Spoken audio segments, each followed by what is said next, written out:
Nós somos salvos pela graça de Deus. Se você ainda não foi salvo, eu peço, faço votos e orações para que isso aconteça em breve. E que você também faça parte do povo que eu vou, por esta palavra, conclamar. Porque eu quero falar hoje, a partir de um texto, Romanos 12, do 1 ao 8. Pegue a sua Bíblia, abra aí em Romanos, carta de Paulo à igreja que estava em Roma, no capítulo 12, do verso 1 ao 8. Eu quero falar com você sobre a consagração, a entrega, a oferta das nossas vidas no serviço do Senhor. Porque nós temos que ter essa consciência.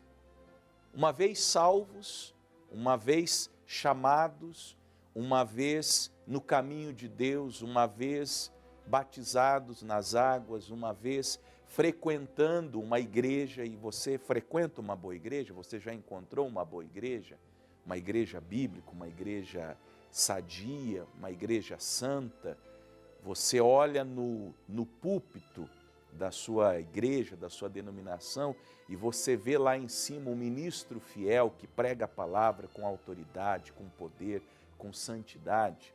Então você tem que entender que o chamado de Deus para você tem a ver com o trabalho, com a dedicação.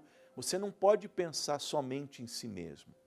É claro que nós temos a nossa vida particular, temos o nosso trabalho, temos a nossa família, os nossos filhos, o cônjuge, que não devem ser jamais negligenciados. Pelo amor do santo Deus, não negligencie sua esposa, seu marido, seus filhos, seus pais, seus irmãos. Não negligencie a sua casa, nunca faça isso. Agora, tendo cuidado da sua família, tendo cuidado daqueles que Deus te deu, você também deve ter o cuidado da casa do Senhor. Eu não estou falando de cargos, quando falo dessas coisas de ministério, eu não falo de cargos, eu não falo de posições na igreja, eu falo de serviço, de trabalho, de enxergar uma necessidade e se apresentar para ela. Olha o que está escrito: rogo-vos, pois, irmãos. Veja que o rogo, que o chamado, que a conclamação não é para todos, é para os irmãos, era para os salvos daquela igreja em Roma. Rogo-vos, pois, irmãos, pela compaixão de Deus, que apresenteis o vosso corpo em sacrifício vivo, santo e agradável a Deus, que é o vosso culto racional. A gente pensa que o culto é ir na igreja, sentar 1 hora ou 2, depende do pastor, até mais. Se o pastor é bom, que ele pregue 3 horas. Mas se ele é ruinzinho, igual eu, 1 hora já está bom. Mais do que isso, é só para encher linguiça. Bom, você prestar culto não é ir lá, cantar 2, 3 músicas. Às vezes a banda é desafinada, às vezes o ministro não canta tão bem. Às vezes o culto não é nem tão agradável assim, porque as pessoas não se preparam para ministrar aquele culto. Dá para perceber, não é? Deixa uma crítica aqui, quando o ministro de louvor chega lá e se embaralha todo, ele não ensaiou a canção, não cantou direito, não se preparou, não se consagrou. Dá para perceber quando o pastor também está mais perdido que surdo em bingo, porque ele começa a falar coisa com coisa, ele lê um texto e fala de outra coisa, mas vira uma salada que ninguém consegue entender. Mas isso não é o culto, só isso não é o culto. É claro que ir ao culto, principalmente domingo, é muito importante. Mas o culto, e aqui nós lemos o que é o vosso culto racional, é aquele no qual eu apresento a minha vida para Deus. Eu estive pensando nesses dias, como acontece assim, numa relação de marido e mulher. Às vezes o casal, a única intimidade que tem é a intimidade conjugal. Vou falar em linguagem alta, porque tem criança assistindo, mas é o ato conjugal. E que eles têm, às vezes, 1, 2 vezes na semana, se é que tem 1 vez por mês. É a única intimidade que esse casal tem. Mas o resto do dia eles brigam, eles não se conversam, eles não dialogam, eles não se dão bem, eles não têm afinidade, eles vivem se provocando, vivem se alfinetando, ela vive gritando, ele vive emburrado, ela vive mexericando, ele vive tratando ela com grosseria. Aquele ato sexual que acontece lá de poucas em poucas vezes, ele na verdade não representa muita coisa, porque ele não é o fim de um casamento feliz. Casamento feliz acontece quando o casal se ama, quando o casal se respeita, quando o casal se dá bem, quando um ajuda o outro. É mais ou menos assim na vida espiritual. Você vive como um ateu segunda, terça, quarta, quinta, sexta e sábado. Não ora, não lê a Bíblia, não faz nada pela causa de Deus, não testemunha. Eu não tenho, mas alguns, ou a maioria de vocês tem redes sociais. Você coloca coisa de jogo de futebol, você coloca piada, você coloca as suas fotos, nada contra, cada um faça o que bem entender. Mas você não põe um versículo da Bíblia, você não põe uma palavra, você não compartilha, por exemplo, nem os cultos da igreja que você frequenta. Parece que você tem vergonha, ou é impressão minha? Você tem vergonha da sua igreja, você tem vergonha do seu pastor, você tem vergonha da sua denominação, você tem vergonha que as pessoas saibam, aqueles milhares de amigos, entre aspas, que você tem, que te seguem na sua página, você tem vergonha que eles saibam que você é cristão? Ou é só impressão minha? Nunca se esqueça que Jesus disse, aquele que se envergonhar de mim, quando eu voltar com os meus santos anjos, também me envergonharei dele. Então, o culto racional é quando eu apresento o meu corpo, a minha vida. Aí sim, eu vou no domingo, como você vai no domingo, aí você vai, você canta, você adora, você chora, você se derrama na presença de Deus, você senta para ouvir a pregação do pastor, você dizima, você oferta, você ajuda, aí tudo ali faz sentido. Por quê? Porque você já vem de uma semana cultuando a Deus, você cultuou a Deus na segunda-feira quando acordou e antes de sair para o seu trabalho, fez uma oração, leu a Bíblia, você cultuou a Deus durante aquela segunda-feira, quando você trabalhou, todo mundo fala que segunda-feira é difícil, que segunda-feira é pesado. Não, você foi para o seu trabalho, diligente, fez o seu trabalho, cumpriu as suas obrigações. Aí você cultuou a Deus. Você que trabalha para alguém, que é empregado, você cultua a Deus quando você cumpre teu trabalho. Aí você vai lá no teu computador, você fica jogando joguinho, você fica atualizando as páginas que você tem, as redes sociais que você tem, você fica, como diz lá na minha terra, lagarteando, você não está trabalhando. Aí vai dizer que você cultua a Deus? Não, você não cultua a Deus porque você não cuida bem da sua casa, você não cuida bem da sua esposa, você não levou os seus filhos para passear, você não conversou com eles, você não deu atenção para eles. Você não vai lá visitar os seus pais, você não ajuda seus irmãos de sangue que estão passando dificuldade e você tem condição para ajudar. Então, isso é consagração. É quando, vamos ler mais uma vez, é quando eu apresento o meu corpo, minha vida, minha existência como um sacrifício vivo, santo e agradável a quem? A Deus. A Deus. Esse é o meu culto racional. Essa é a minha consciência de que eu sou dele, que eu nasci de novo, que eu tenho o Espírito Santo, que eu pratico a palavra. Eu me pego pensando que quando a gente vive a vida cristã por inteiro, não sobra tempo nem de pecar. sabia? Por exemplo, como que eu vou fazer fofoca de alguém se eu estou só falando a palavra de Deus? Eu não vou ter tempo para fofoca.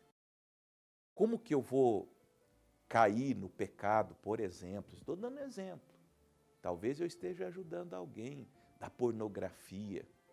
Sabe por que você ainda fica vendo mulher pelada na internet, ou homem pelado, que é o pior, o homem querer ver homem pelado? É porque você tem muito tempo de sobra. Você está muito ocioso, muito vagabundo. Essa é a verdade. Então você não tem tempo, aí você fica lá, navegando na internet, vendo o que não tem que ver. Agora, se você tivesse mais tempo para Deus, para oração, eu duvido uma pessoa que sai de um período de oração santificada, com o coração ardendo, de desejo de servir Deus mais e melhor, se ela vai sair, por exemplo, de um momento de oração para ficar vendo pornografia. Não vai. Agora, você não ora, você não busca, você vai ficar aí se prostituindo, prostituindo tua mente, prostituindo teus olhos, prostituindo teu coração. Simples. Não vos conformeis com esse mundo, porque o mundo não busca a Deus. Meus irmãos, minhas irmãs, meus amigos, minhas amigas, as pessoas do mundo que não conhecem Jesus, que não conhecem o Evangelho, elas não oram, elas não jejuam, elas não leem as Escrituras, elas não vão no culto dominical, elas não se importam com o próximo, elas não visitam os doentes, elas não evangelizam. É o mundo sem Deus é um mundo sem Deus. Agora, quando você se torna cristão, por isso que eu falei lá no início, quando você é salvo, você não se conforma mais, mas transformai-vos pela renovação do vosso entendimento para que experimenteis qual seja a boa, agradável e perfeita vontade de Deus. Você vai mudando, você vai se entregando mais a Deus, você vai aprendendo, você aprende a ministrar cura. Mas eu não sou pastor, mas a Bíblia diz que não é o pastor que faz imposição de mãos, é quem crê. Sinais seguirão os que crerem. Você começa a expulsar demônios, você começa a evangelizar, você começa a falar. Lá na faculdade, eu vejo, eu tenho visto ao longo dos anos, os jovens da nossa igreja, eu não sei das outras denominações, talvez seja um erro só nosso, e eu vou expô-lo aqui, e o pastor Eduardo, espero que ele esteja assistindo, que ele esteja acompanhando, espero que a juventude assista o Paraná na Graça. Eu acho que não assista, porque eu não vejo eles nas redes sociais do Paraná na Graça, mas eu tenho visto jovens da nossa igreja, eles vão para a faculdade e se desviam. Que história é essa?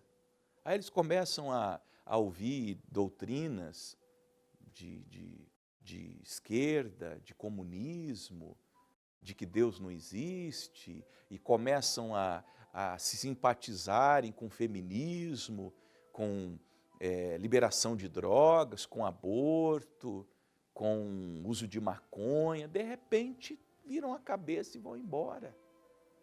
Eles deveriam influenciar uma faculdade, entrar ali, criar um grupo de oração, criar um grupo de aconselhamento. Mas não. Sabe por quê? Porque não se apresentam.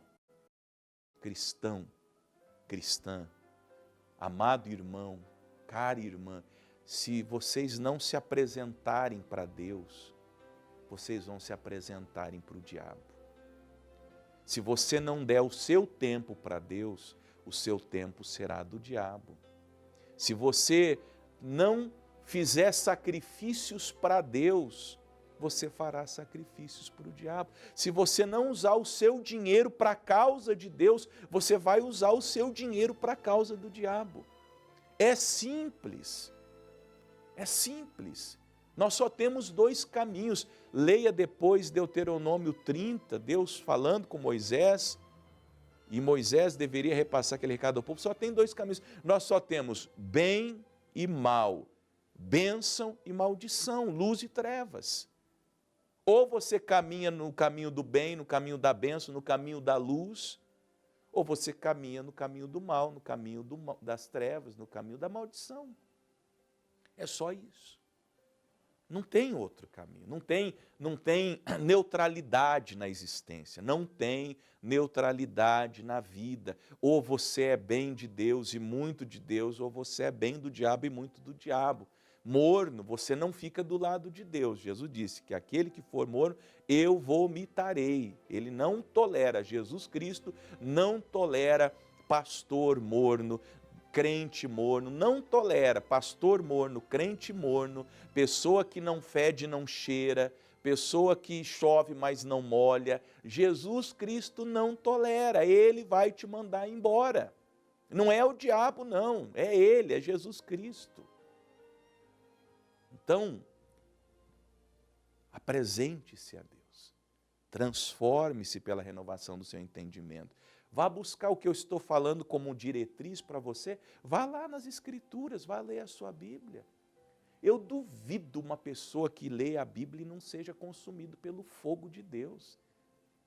Essa palavra é viva, vocês não entendem, vocês não conseguem crer que a palavra é viva. À medida que você lê a palavra, você começa a ter o coração a queimar você quer servir a Deus. Você não fica indiferente. A palavra de Deus, quando meditada, quando estudada, quando lida, quando examinada, ela acende um fogo no coração. Um fogo. E você quer servir, você quer agradar, você quer fazer a vontade de Deus.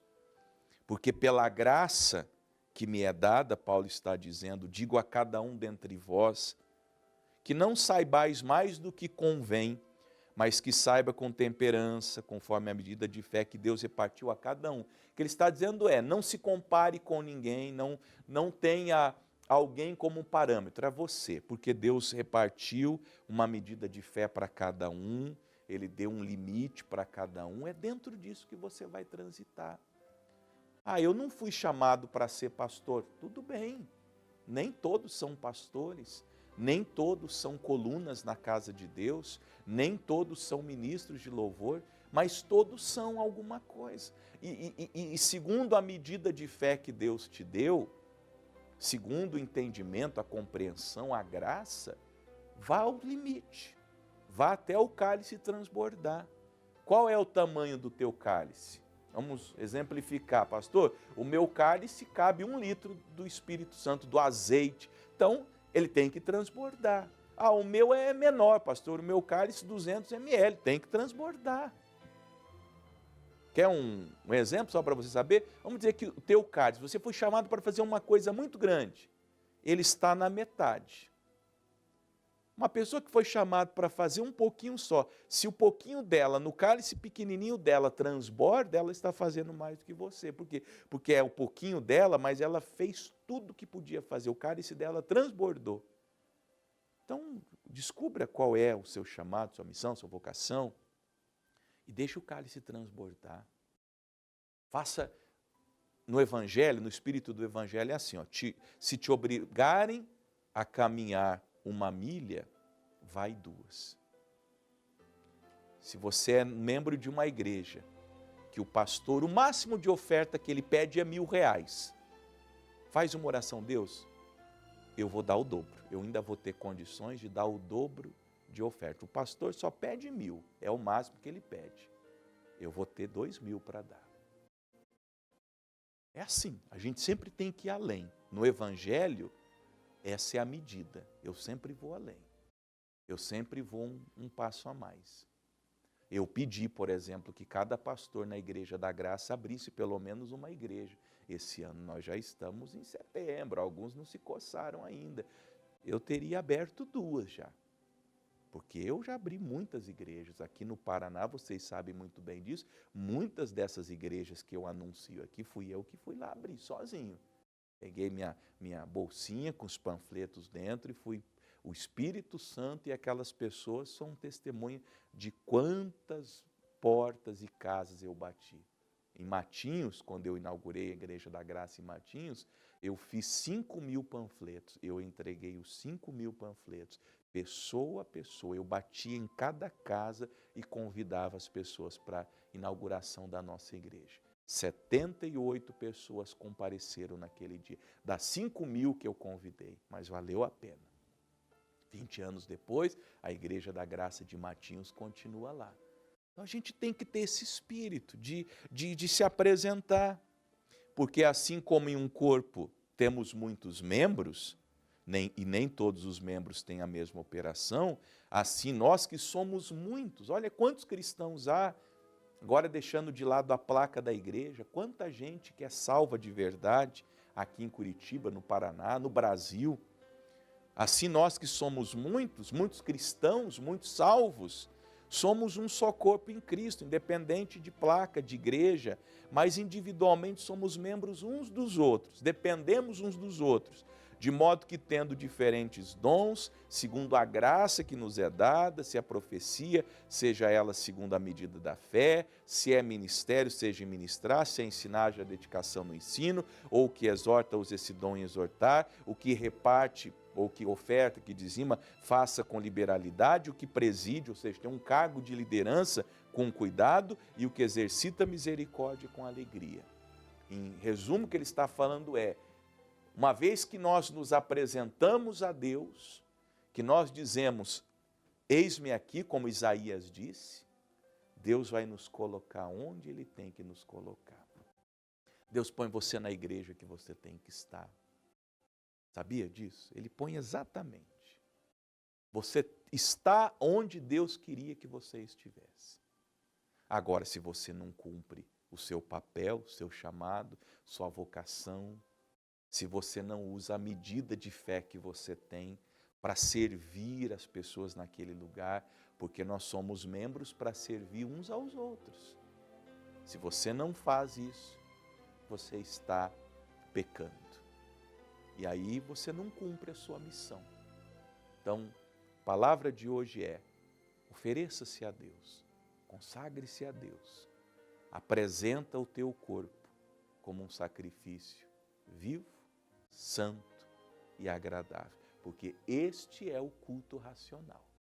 O culto dominical é muito lindo, é muito importante, é indispensável, mas ele só é válido quando você cultua a Deus na vida, na existência, porque o verdadeiro culto acontece na vida, de domingo a domingo. Amém?